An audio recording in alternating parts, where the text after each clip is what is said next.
Diversity is delight.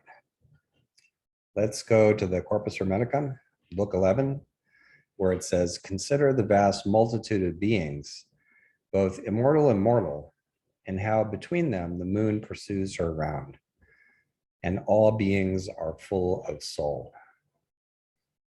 Book 12 says, humanity is one.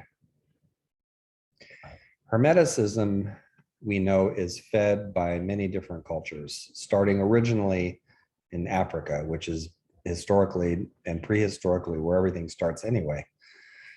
And from there, it spread to many cultures. We've talked before about the influences in Hermeticism itself in Alexandria, Jewish, Zoroastrian from Persia, Greek, all kinds of other ones.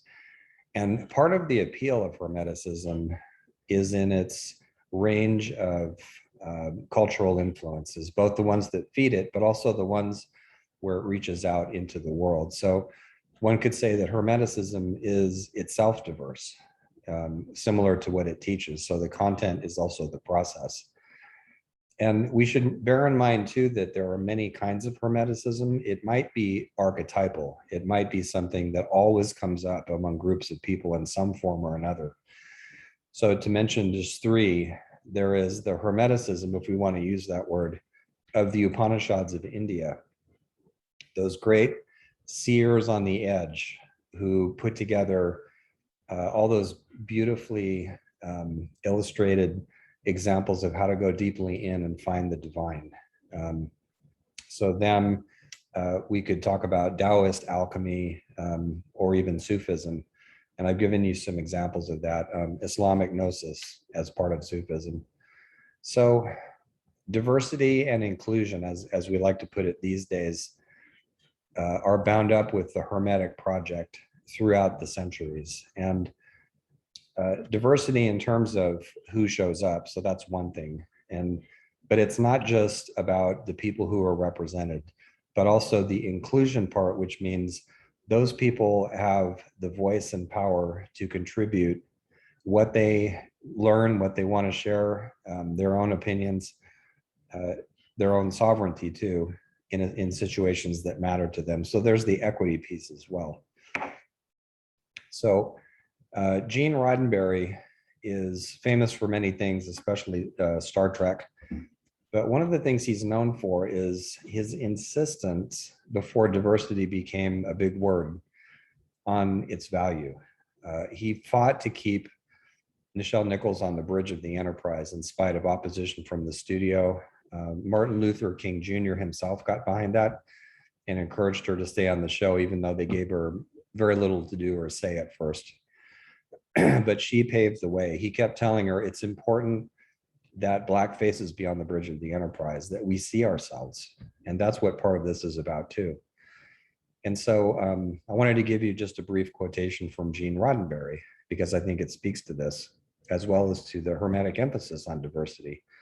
Humanity will reach maturity and wisdom on the day that it begins, not just to tolerate, but take special delight in differences in ideas and differences in life forms. So in Hermeticism, the basic view of creation is that it is an assemblage of many powers, innumerable powers that are all different from each other, and yet they all work together and balance each other. So today we would use the word ecosystem, and we see this not just in the cosmos, but especially here on Earth, where permaculture calls it guild planting. When we plant things that like each other, plants that like each other, we are copying the pattern that exists in the natural world. A monocrop of same things, like all one crop of something, is not natural. That's not how the natural world does it. And we're beginning to understand, in getting mentored by the natural world, why that's so. And of course, this is knowledge that traditional people have had forever. But those of us with a agroforestry or other kind of ecological scientific background are latecomers to the party that everybody else has been at for a long time. So for instance, when you plant the same crop of everything, right? if a pest comes along who likes to eat that, they'll eat your whole crop. But if you have different things together, then maybe they'll eat one thing and not others. And planting different things that like each other strengthens all of them. So we could think of diversity not only as a form of ecological planetary wisdom, but there's something ontological about it. There's something basic to existence itself about the value of diversity. So we can't leave it in the realm of pleasant ideals, because that's not how it operates in the world. And it can't be how it operates in human society either.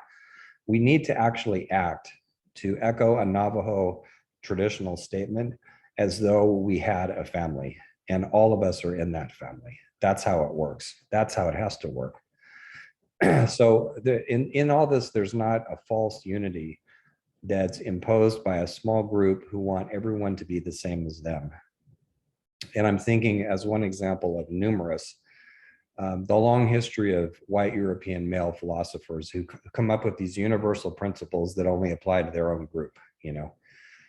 They were apologists and enablers of colonialism all over the world, many of them, unfortunately, and there were exceptions, I should mention that. But this is not about a false universalism. It's about real equality and equity from the ground up, not imposed from the top down. So from the Hermetic standpoint, diversity and real unity echo each other and make each other possible. One is not complete without the other.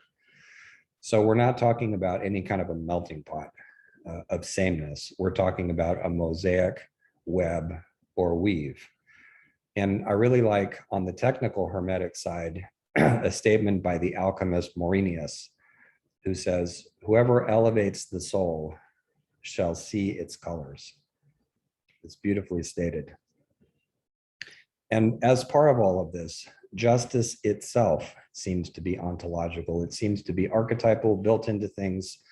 We know that all the way down to the level of amoeba, there's a small group and bacteria, there's a small group that will break off to protect other bacteria from toxins. Of course, they're not thinking consciously in the way that we do, but they're acting, and that's what matters. So there's a principle that operates in nature of fairness, of justice, and we need to get on board with it if we want to really be in the swing of things and in the rhythm of the cosmos. So the Hermetica also mention, they give us glimpses of how we can be with each other together, not just now, but down the road. And as I mentioned before, there's a term that's used in the Asclepius, magnum miraculum, referring to humanity as a great miracle. That's us at our best. So I wanted to give you a couple of more quotations, 3 more. This first one comes from the Corpus Hermeticum, book 1, and it speaks to this. So, and it brings in the natural world too. When she had seen the beauty, which never satiates, of him, meaning humanity, who had in himself all the energy and the powers and the form of God, she smiled with love, because she had seen the image of the most beautiful form of man in the water and his shadow upon the earth. What she's looking at is not just human beings on 2 legs, but walking around. She's looking at the primal template of us, the essence, the archetype, the anthropos, that is kind of the blueprint for all of humanity in whatever form or shape. And nature looks at that blueprint and finds it good. So she's actually seeing who we essentially are, who we can become. So because of that, she embraces this primal human form. And I think here of the Indian traditions around Purusha and Prakriti, this primal form that she says is born from God without gender, a father without gender. And then as a result, she brings forth other powers, including 7 planetary powers that oversee what we're doing down here. And she calls them beyond gender and sublime. So you get a sense of the intricacy of how everybody works with and plays with everybody else in Gnostic and Hermetic cosmology. As a result of all this creative ferment, as book 12 indicates, nous, shines from God like light from the sun. And because of this, quote, humanity is akin to divinity. That's where our potential is together. So a last quotation, this one's from book 9, to end on. Not one of the heavenly gods will leave the boundaries of heaven and come down to the earth, but man, gendered language again, humanity, human beings, ascend to heaven and measure it and know the high from the low and understands all the things that are there exactly. And even more amazing, ascends while not leaving the earth. So great is our range.